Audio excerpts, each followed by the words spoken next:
In this video, I'll show you how to use Store Summary Report in the KRISP POS. To manage your store, KRISP Systems provides a daily report using the Store Summary. With this, you can easily track and manage the movements in your store. The Store Summary contains 6 summary types. This includes Sale Transaction, Payment, Register Movements, Sale Representative, Register Sale, and Item.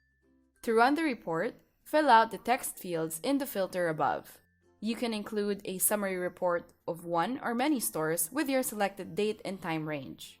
So, Sale Transaction displays transaction information like transaction type, number of transactions made, total sales inclusive and exclusive of tax.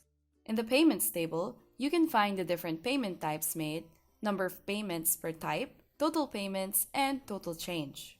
The Register Movement table displays the actions that have been made in detail. Number of actions and amount is also included in the summary. The Sales Representative table shows the sales reps and their total sales. In the Register Sale, you will see all the registered devices within the subsidiary and location you included in the filter. You will also see the total sale of the register. And lastly, the Item table displays different types of item information, transaction count, and total amount per type.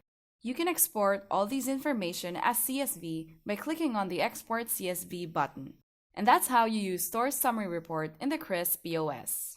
That's it for this video. Feel free to visit our website in the description for more information.